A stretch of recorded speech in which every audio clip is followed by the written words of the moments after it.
Ever fail at anything? It's like a dirty word. You failed. Why are we so afraid of failure? Hi, I'm Coach Dave. I'm an independent OPTAVIA health coach. OPTAVIA. And I've been helping people safely lose weight physically and mentally for over 10 years. This is just a guess, but our fear of failure probably goes all the way back to elementary school. I mean, speaking from personal experience anyway. The first time a teacher gave us a report card or handed back an assignment, there it was, in red Sharpie with a big old circle around it.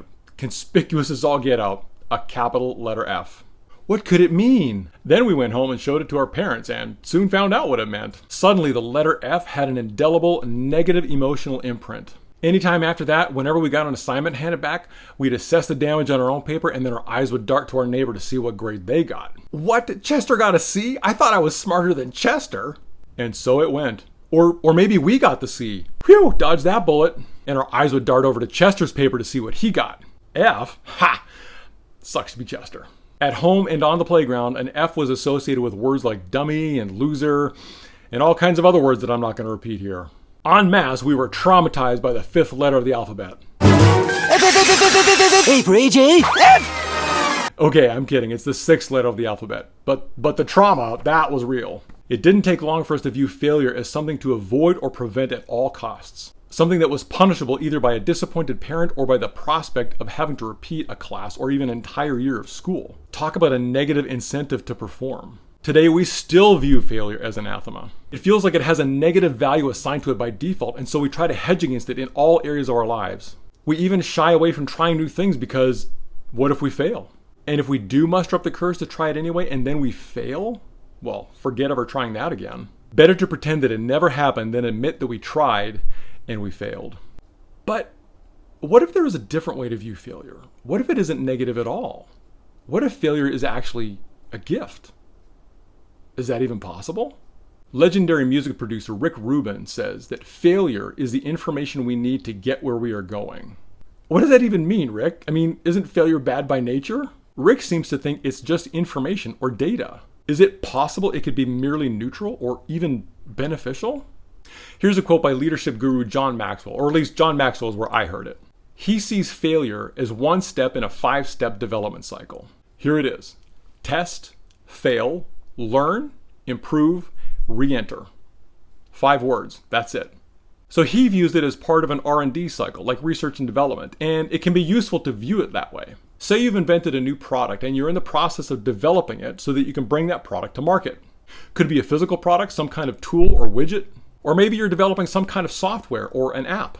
That product has to go through some kind of testing to make sure it doesn't fall apart in the customer's hands. So the product is tested, and when we say test, we're not simply confirming that the product does what we've designed it to do, that it meets the minimum basic requirements. We are pushing it as hard as we can in order to discover where the breaking point is. This is information we need so that we can strengthen the weak points and plug all the holes before the public starts paying money for it. Even something like a video game goes through rigorous testing. If you're not a gamer, this may sound silly, but if you've ever played a game and in the world of that game, you manage to get yourself stuck where you can't back out without restarting the game, well, congratulations, you've just found a fail point. Developers test their games endlessly to eliminate these points of failure prior to release. If they don't and the customers find them instead, the customer rating drops and sales plummet. And it's not just games, it's for any kind of software or hardware for that matter. Computers or any other kind of electronics you can think of. Bicycles, cars, musical instruments, construction materials. Basically anything in the built environment that people interact with has been tested to its limits and beyond, so that it can be relied upon to function dependably when called upon to do so. The same is true in our personal lives, or it can be. Take that Maxwell quote from earlier and see how it can be applied in your personal life. Instead of trying something new and fearing failure, try testing something new and finding failure. Explore the boundaries of your capacities and test the limits of what you think you're capable of. Remember, failure is just the information we need to get where we are going. So instead of fearing failure, go out and hunt for it. See, it's not until you find those points of failure that you even get to go on to the next steps of learning, improving, and re-entering. And this is key, re-entering at a higher level than before. See, failure is the essential ingredient in leveling up in our lives. Without the big red F in our real life endeavors, we deprive ourselves of the opportunity to improve.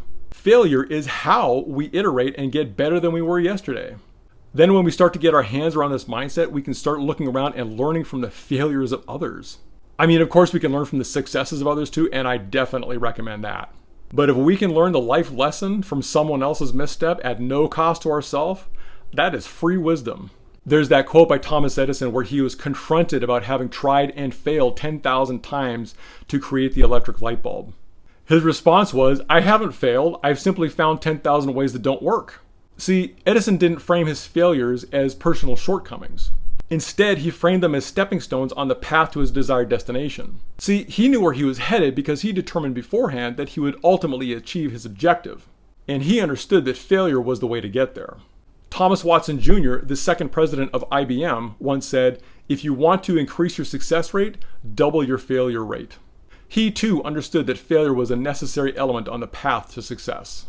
Soichiro Honda, the founder of the Honda Motor Company, once said, "Success can only be achieved through repeated failure and introspection. Success represents the 1% of our work that results from the 99% that is called failure." 99 to 1, that's a heck of a ratio. So it doesn't matter if you're facing the prospect of a new task at work or at home, or maybe a new wellness habit in your personal life, a new career path, or maybe you're starting a new company. Or maybe life is throwing you a curveball and you are now contending with an entirely new life circumstance. Don't try, test. Be bold and seek out those points of failure. Expect them. Embrace them. Because the truth is, success lives hidden in the land of failure. I hope this is helpful. If it is, please share it with someone you care about. And if working on your health goals with me as your coach is something you'd like to explore, please go to my website, mycoachdave.net, and click Explore.